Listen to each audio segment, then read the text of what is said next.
پانی کی طرح پیسے جو بہا دیتے ہیں، یہ سمجھتے ہیں میرے پیسے میں جہاں چاہوں خرچ کروں. یاد آئے گی اس دن جب تمہیں قیامت کے دن حساب دینا ہوگا. شیطان کے بھائی بنے ہوئے فضول خرچی کرتے ہیں کہ میرا پیسہ ہے، میرا مال ہے، میں کمایا ہوں، جیسا چاہوں خرچہ کروں. پھر ان کو کھڑا کر دیا جائے گا اور ہر دن نئے کمانے کے چکر میں ہے، اور کچھ ہو اور کچھ ہو. وہ غنی نہیں ہوتا، وہ چاہے کروڑ پتی نہیں ارب پتی کیوں نہ ہو، وہ غنی نہیں ہوتا. بات سمجھ میں آ رہی ہے؟ تو کوئی بھول سے بڑے پیسے والے کو غنی نہ کہے. غنی وہ ہے جو بے نیاز ہے مال سے. اور حضرت عثمان غنی رضی اللہ تعالیٰ عنہ بے نیاز سے، مال کی طلب میں زندگی نہیں گزاری. اللہ نے انہیں دیا ہے اور اتنا دیا کہ آج تک ختم نہیں ہو رہا ہے، آج تک ختم نہیں ہو رہا ہے. حضرت عثمان کا مال مدینہ طیبہ میں اب بھی موجود ہے. حضرت عثمان غنی رضی اللہ تعالیٰ عنہ کا انفاق، ان کے خرچے کن چیزوں میں ہے وہ بھی لسٹ نکال کر کے دیکھیں کہاں کہاں خرچے ہوتے تھے. بڑے پیسے والوں کا حساب ہونا ہے. جن کے پاس پیسے زیادہ آئے ہیں ان کی سب شادیوں کا ریکارڈ فرشتوں نے تو لکھا ہے. انکم ٹیکس لکھے نہ لکھے، فرشتے تو لکھے ہوئے ہیں.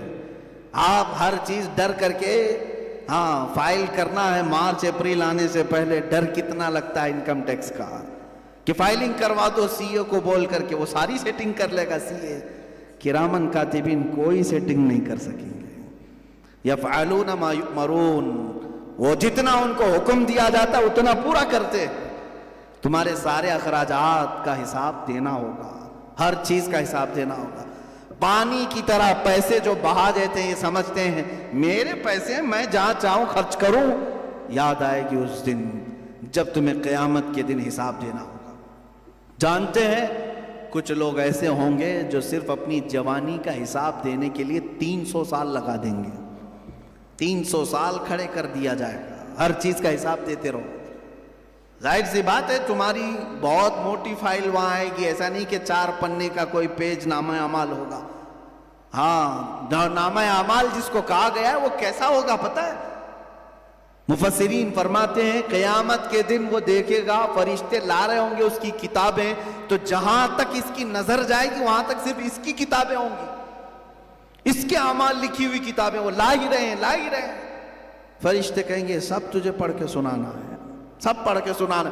صرف پڑھ کے سنانا ہوتا تو الگ بات کہ جلدی جلدی تلاوت کرتے ہوئے چلا جائے، نہ بیچ بیچ میں روک لیا جائے گا. یہاں کیوں خرچہ کیا تھا تم نے، کہاں سے یہ تجھے مال آیا تھا، کس طرح سے تو نے حاصل کیا تھا، یہ سب ذریعے بتا دے. پھر وہاں ساری چیزیں نکل جائیں گی. وہ چیخ کر کے کہے گا ما لہذا الکتاب لا یغادر صغیرۃ ولا کبیرۃ الا احصاها. اے اللہ یہ کیسی کتاب تو میرے سامنے لایا ہے، چھوٹی بھی چیز چھوڑا نہیں، بڑی بھی چیز چھوڑا نہیں، سب ڈال کر کے رکھ دیا ہے. میرے عزیزو جس کا حساب لینا ہے اس کے ساتھ ہوگا، اور مولا جس پر فضل کرنا چاہے اس کی ساری کتابیں صاف بھی کر دے گا. بعض کے متعلق حدیث میں ہے کہ وہ نامہ اعمال ان کا بھی آئے گا. کتنی دیر میں سنائیں گے؟ کہا گیا ہے کہ فجر کی نماز میں جتنا وقت لگتا ہے اتنے میں وہ پاس ہو چکے ہوں گے. یہ خوف خدا جن کے سینے میں ہے وہ ڈرتے ہیں آخرت میں حساب دینے کے لیے، ان کے لیے اللہ تعالیٰ آسان بھی کرے گا. اور جو نڈر ہو کر کے ابھی کر رہے ہیں، شیطان کے بھائی بنے ہوئے فضول خرچی کرتے ہیں کہ میرا پیسہ ہے، میرا مال ہے، میں کمایا ہوں، جیسا چاہوں خرچہ کروں. پھر ان کو کھڑا کر دیا جائے گا. عزیزان گرامی، تمہارے پیسوں کے خرچے کی لسٹ نکال لینا اور حضرت عثمان کی پوچھو کہاں کہاں خرچہ کیے تھے. اللہ اکبر. حضرت عثمان غنی رضی اللہ تعالیٰ عنہ مدینے آئے. مسلمانوں کو پانی کی قلت ہے تو ایک ہی کنواں تھا جو یہودی کے پاس تھا، وہ پورا آپ نے تقریباً 12,000 درہم دے کر کے خریدا اور وقت کر دیا. آج بھی وہ بیر روما موجود ہے، آج بھی وہ کنواں موجود ہے. اور جب مدینے میں غلے کی کمی تھی تب خرید کر کے وقف کیا. مسجد نبوی میں لوگوں کو نماز پڑھنے کے لیے تنگی ہو رہی تھی، تقریباً 20,000 درہم کے آس پاس پیسے دے کر کے دوسری زمینیں خریدی، حضور کی زندگی میں ہی اس کو وقف کیا.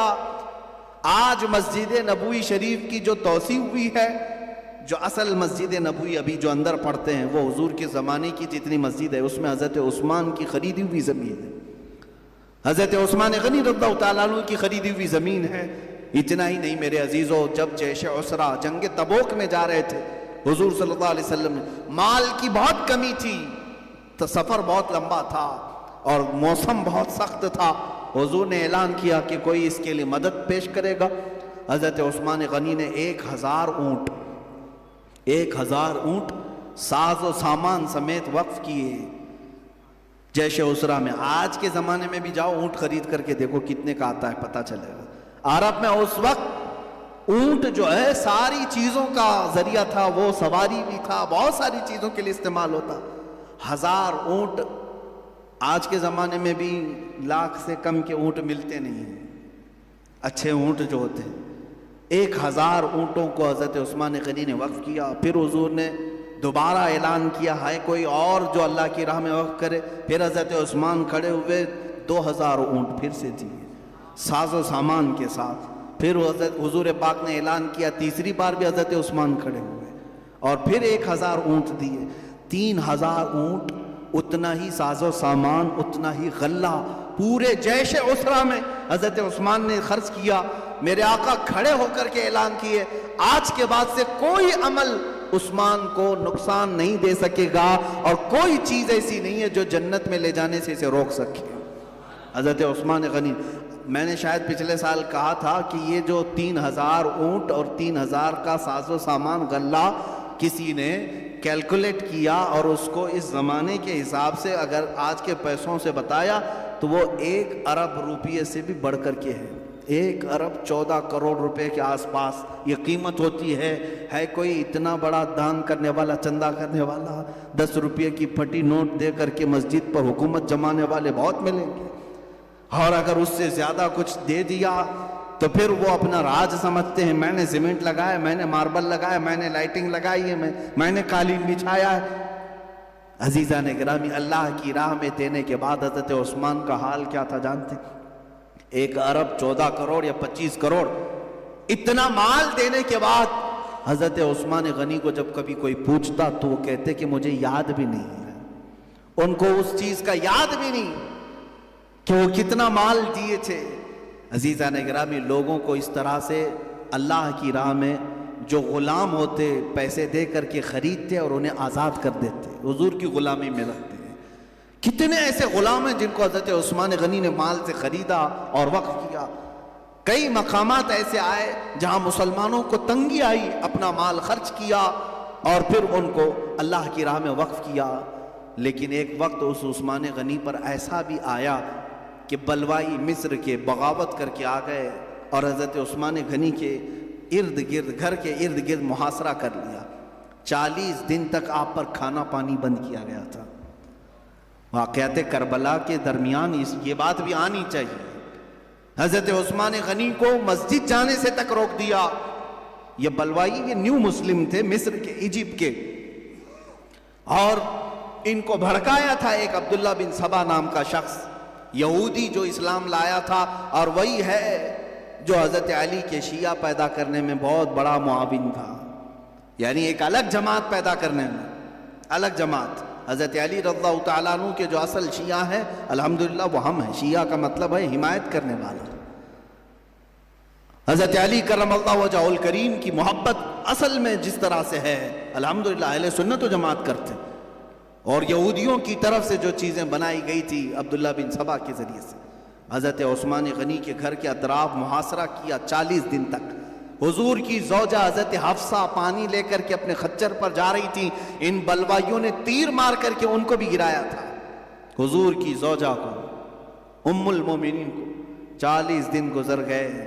آپ نے کھڑکی سے آواز دے کر کے لوگوں سے کہا تھا، مدینے والوں، اے لوگوں، کیا تم مجھے نہیں جانتے کہ تم نے مجھ پر پانی بند کر دیا، کھانا بند کر دیا؟ جب مدینے والے پیاسے تھے میں نے کنواں خرید کر کے وقف کیا تھا. آج بھی وہ کنواں مدینے میں موجود ہے. جب جیش اسرا میں کسی کے پاس مال نہیں تھا، کیا میں نے مال دے کر کے جنگ تبوک میں اللہ رب العزت کی بارگاہ میں خیرات نہیں کیا تھا؟ لیکن ان پر کوئی چیز اثر نہیں کی. 40واں دن تھا، حضرت عثمان غنی سوئے تھے. خواب میں میرے آقا صلی اللہ علیہ وسلم تشریف لائے. دوپہر کا وقت تھا. حضور اکرم صلی اللہ تعالیٰ علیہ وسلم جیسی خواب میں تشریف لائے، حضرت عثمان غنی رو پڑے، کیونکہ بھوک اور پیاس کی شدت. ہلکی پھلکی چیزیں جو بھی گھر میں ہوتی کھا رہے ہوں گے، لیکن پانی تک بند تھا، پیاس کی شدت تھی. حضرت عثمان نے حضور اکرم صلی اللہ علیہ وسلم کی بارگاہ میں عرض کیا کہ آقا میں نہیں چاہتا کہ مدینے میں قتل و خون ہو جائے، میں اپنی فوج یا اپنے لوگوں کو لڑنے کا حکم نہیں دیتا کہ آپ کے مدینہ پامال نہ ہو، لیکن پیاس کی شدت ستا رہی ہے۔ میرے آقا نے فرمایا عثمان صبر کرو، میں اپنے ہاتھ سے تجھے پانی پلاؤں گا۔ خواب اتنا دیکھا، بیدار ہو گئے۔ حضرت عثمان اپنی زوجہ سے کہنے لگے میں نے رسول پاک کو خواب میں دیکھا، اور اس کے بعد قرآن کھول کر کی تلاوت میں مصروف ہو گئے۔ پہلا پارہ جس کی آخری صفحے میں آیت آتی ہے فَسَيَكْفِيكَهُمُ اللَّهُ وَهُوَ السَّمِيعُ الْعَلِيمُ، یہ تلاوت کر رہے۔ بلوائی گھر توڑ کر کے اندر آ گئے، گھر توڑ کر کے خلیفہ برحق کے گھر میں اندر داخل ہوئے۔ 4 لوگ آئے اور حضرت عثمان غنی رضی اللہ تعالیٰ عنہ پر جھپٹ پڑے۔ ایک نے داڑھی پکڑی اور دوسرے نے خنجر آپ کے سینے پر مارا۔ خون کا فوارہ جو اچھل کر کے قرآن پاک پر گرا ہے، قرآن پاک اسی جگہ اسی آیت پر یہ خون کے قطرے گرے تھے۔ فَسَيَكْفِيكَهُمُ اللَّهُ وَهُوَ السَّمِيعُ الْعَلِيمُ، ان قریب اللہ ان کے لیے کافی ہوگا، اور اللہ سمیع علیم ہے۔ وہ قرآن پاک بھی رکھا گیا آج تک۔ میرے عزیزو، حضرت عثمان غنی رضی اللہ تعالیٰ عنہ کی شہادت، اس کے بعد فتنوں کا ایک دور شروع ہو گیا۔ فتنوں کا دور شروع ہوا، مسلمانوں کے درمیان اختلافات جنم لے گئے۔ یہودی داخل ہوئے اور جو ان کو کرنا تھا وہ انہوں نے کر لیا، 2 جماعتیں بنا دی۔ ایک جماعت نکلی حضرت عثمان غنی کے قتل کا بدلہ لینے کے لیے کہ جو لوگ آئے تھے، کیونکہ حضرت عثمان کے انتقال کے فوراً بعد، شہادت کے بعد، مولا علی کرم اللہ وجہہ الکریم نے خلافت کو سنبھال لیا، اور حیدر کرار رضی اللہ تعالیٰ عنہ کی خلافت کے زمانے میں ظاہر سی بات ہے اب جو حالات تھے، چیلنجز تھے، وہ بہت سخت تھے۔ حضرت عثمان کے قاتلین کا بدلہ بھی لینا تھا، مدینے والوں کو سمجھانا بھی تھا، تو حضرت علی کے یہ 5.5 سال جو خلافت کے تھے انہی معاملات میں گزرے، خانہ جنگی زیادہ ہوئی۔ ظاہر سی بات ہے، ایک بات میں آپ کو بتا دوں، میں اکثر یہ کہا کرتا ہوں کہ سڑک پر، راستے پر کنکر 1000 گرے ہوں، آپ کوئی بھی چپل پہن کر کے چل سکتے ہیں، چپل پہن کر کے کنکریوں پر چل سکتے ہیں، لیکن ایک کنکر بھی اگر چپل کے اندر آ گیا تو چلنا مشکل ہو جاتا ہے، کیونکہ بار بار چبھتا رہے گا، بار بار ڈھستا رہے گا۔ جوتے کے اندر اگر ایک کنکر آ گیا تو چلنے نہیں دے گا، باہر 1000 کنکر۔ یہی حالات آج بھی ہیں، ہم ان سے نہیں ڈرتے جو سڑک پر پڑے ہوئے کنکریاں ہم رون کر کے گزریں گے انشاءاللہ۔ جتنے دشمنان اسلام ہیں ان سے ہمیں خوف نہیں، لیکن ہمیں تکلیف انہی کنکروں سے ہوتی ہے جو جوتے کے اندر آ کر ڈھستے ہیں۔ وہ جماعت میں ہوتے ہیں، شکل مسلمانوں کی سی ہوتی ہے، چہرہ مسلمانوں کی طرح ہوتا ہے، لیکن وہ ڈستے رہتے ہیں۔